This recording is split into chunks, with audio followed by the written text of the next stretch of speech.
the gooseberry element. So the inspiration for your dish, where did that come from, Chef? It was an old-fashioned cookbook up in the northeast. So it's an ancient recipe for fish fingers. It's not a fish finger, mate. It's not a fish finger. Kenny. I've got this. It's local. It came from a supermarket on the corner, so if we did a gooseberry on the side, am I there? It's relentless, isn't it? It just doesn't stop. Ignoring his competitor's attempts to distract him, Kenny focuses on the job in hand and flattens slices of bread, coats the mackerel with mustard and rolls them together. But things aren't going to plan. You got any more bread whatsoever? Any bloody normal bread, sliced bread? What's going on with the bread, Kenny? Happy with it? It's a little bit dry, so I'm trying to roll out quickly now. That looks... Something similar to that I'm doing there. Kenny, are you using the old bread? Using the bread, but the thing is it's drying out really quickly. But the bread's really cracking on us, so I'm really concerned about it now, to be honest. But with the judges waiting for his dish, Kenny has no choice but to crack on with the cooking. He pan-fries the mackerel and plates up English mustard, gooseberry puree, pickled gooseberries and pickled lemon zest, gooseberry jelly, and the only tweak to his dish, wood sorrel. The sorrel's bitter. You know, when you put it on towards the end and you just put one in your mouth and you think...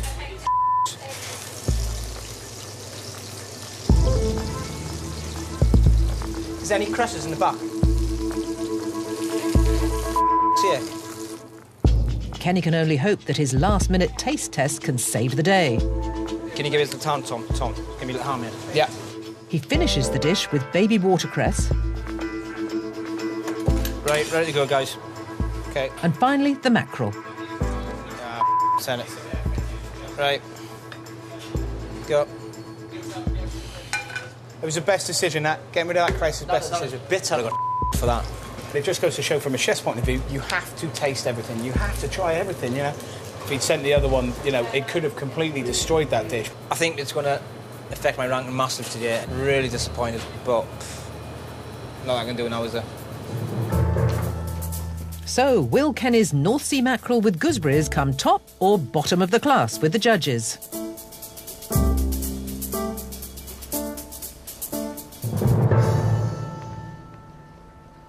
That's been executed brilliantly. And the fish is cooked lovely. The jelly is much nicer than last time. It's a lot sweeter. I love the idea of the crunch outside. Well, I think it's particularly suited for this fish because I think that crunch releases or sort of modifies somehow the richness of what's inside. Do you know, I can't fault this dish. It's a coming of age of mackerel, this dish, I feel. I mean, I just think it's beautiful. The bottom is English mustard. A little bit of mustard on And the that, bottom. to me, just brings it all together. Yeah. Really quite humble ingredients. The mackerel, gooseberries, English mustard. You've got so many humble ingredients. What you can taste effort, that's what you can taste. You can taste effort, thought, sweat, pressure. The confidence being able to take something like mackerel. You know, I think what Kenny's doing here is showing his skill, confidence and understanding of cooking. This should really please Prince Charles because he is promoting a fish which is sustainable, available, not very expensive. It does hang a bit upon the quality of the mackerel. I mean, You're completely right, because mackerel, when it's fresh, is an absolutely unbeatable fish. And that's part of the reason that this dish is so fantastic, because the fish tastes amazing. To be honest with you, I can't do anything but sing out loud. This is fantastic. I'll kill anybody who says anything negative about this dish.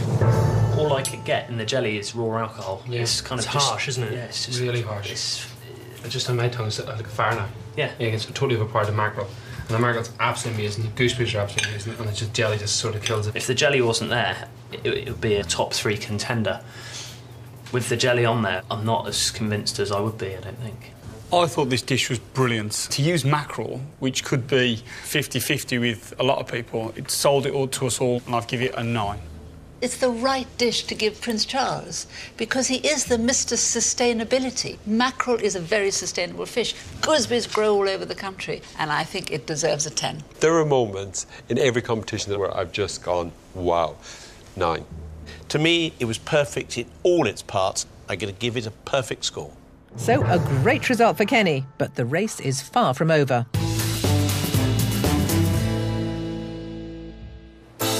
With 5 down and 3 to go, the chefs have very strong opinions on their rivals' dishes.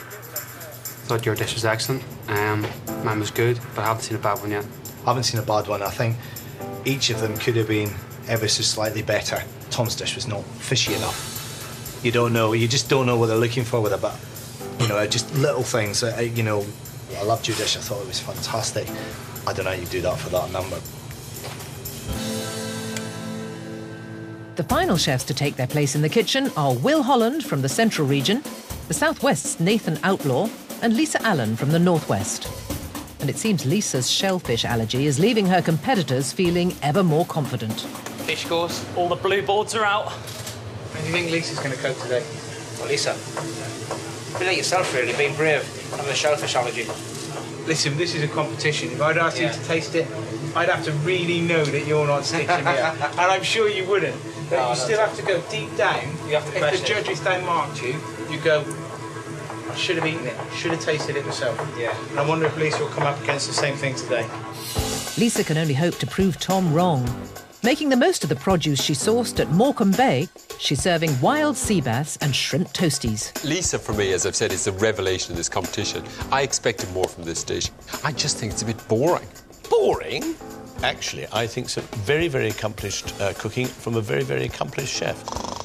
There is that doubt in your mind, oh, God, I could come 8th today, you know. But I'm going to try my hardest and hopefully, you know, that won't happen.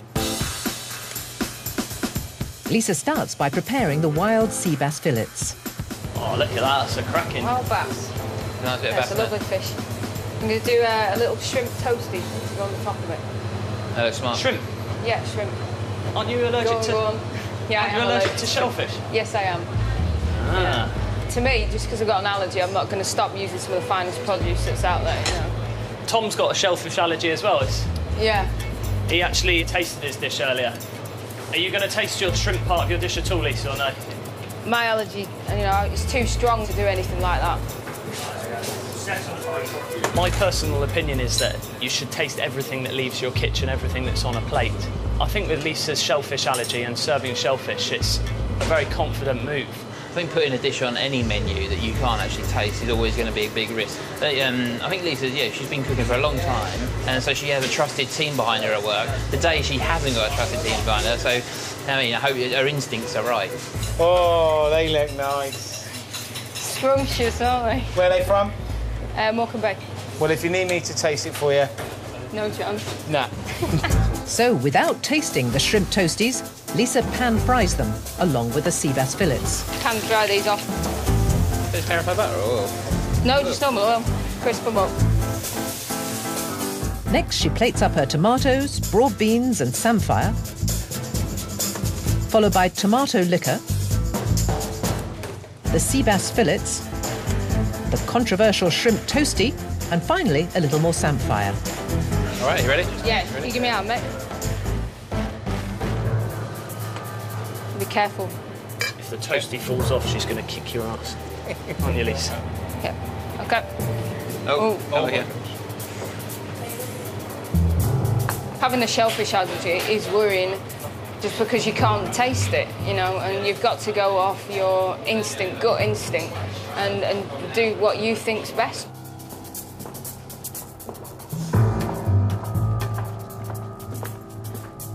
Honey, I shrunk the fish. This isn't a fish course, this is an amuse-bouche. It is. I think it's a decent sized portion. Oh, yes, I've said so. Sea bass, broad beans, samphire, little chopped tomato. It tastes so fresh. It looks very modern in the bowl, and the flavour of the tomato and the veg and the toasty really go together really well. I think the dish is much improved, actually. I got to be honest, I think the shrimp is fabulous flavour on the shrimp. Shrimps are beautiful. Yeah. Do you think the toasty actually goes well with the sea bass, though? Do you think it's, or do you think there's sort of two dishes here? There's two dishes. I think there's two dishes as well. I think the fish is slightly overcooked. Overcooked? Yeah. I agree with you. Because it's sort of been pan-roasted, it's actually very overcooked on one side. It is overcooked, yeah.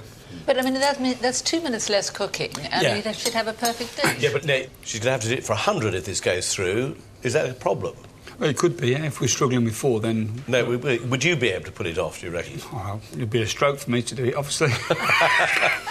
There are elements to this dish that are absolutely outstanding. I think it's just the sea bass the problem. I think the sort of core of the dish, the essence of the dish, is really wonderful. I think it's a good dish. You know, I don't want to be seen to be terrible about this dish because I don't feel terrible about it. I think it's just one of those dishes that could be amazing.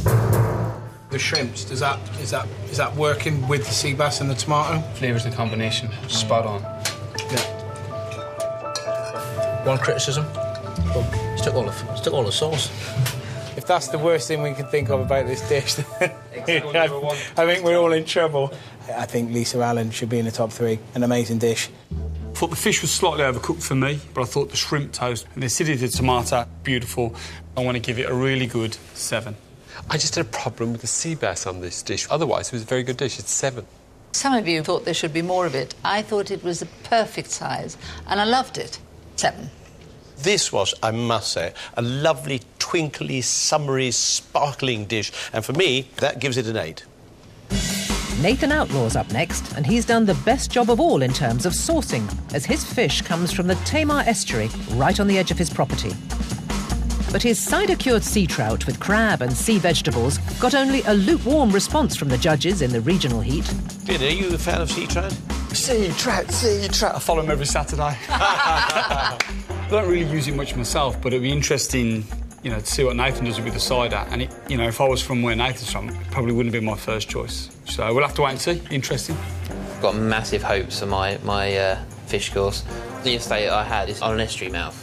So it's really a story of the estuary. You've got seaweed, sea vegetables, sea trout, and then you've also got the crab. So it's a little sort of story in itself.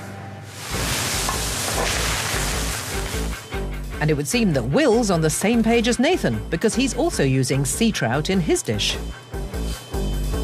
So, whose trout's going to be better? Trout versus trout.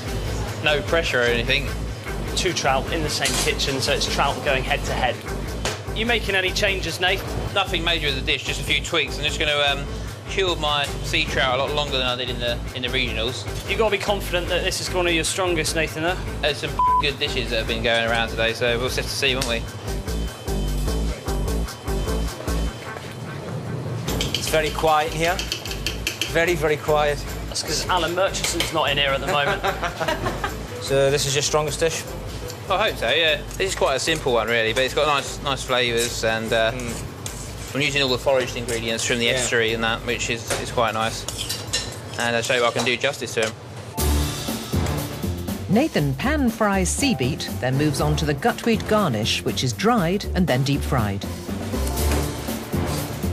Next, he pan-fries the sea trout fillets before plating up the sea beet, crab mayonnaise, samphire, crab sauce, the sea trout, and finally, the crispy gutweed. Lovely, thank you. Happy? I'm always happy, Will. Got the, got the wow factor? No, it's not a wow dish, it's a flavour dish.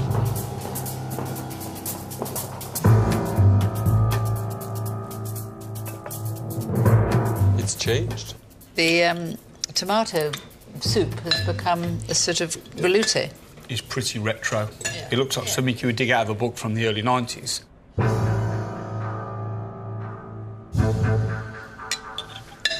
Delicious. I really like all the foraged bits and pieces. They're really tasty. Yes, sea spinach or whatever it is. And the samphire. I think this is a particular fine piece of sea trout. It's nice and firm, because I think the extra curing makes it slightly firmer. Colour's lovely. Perfectly cooked, as you'd expect. I think everything has moved on an awful lot since the last time. Unfortunately, you didn't try that. I didn't try the first time, no, so. But this time, it feels much more assured and confident, doesn't it?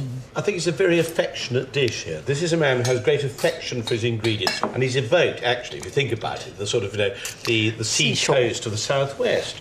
And this is what, actually, one of the things we did ask them to do was to make a hero of the ingredients which they were going to get from their estates, and I think absolutely does on this in this occasion. I mean, this is a restaurant dish, though, isn't it? How do you feel about banqueting? I think looking at the dish itself, the way it's been plated, it would be quite easy to do. The big thing is sourcing that fish. I mean, that is fantastically good quality sea trout. Prince Charles, do you think he'll be a man for the sea trout? We'd absolutely love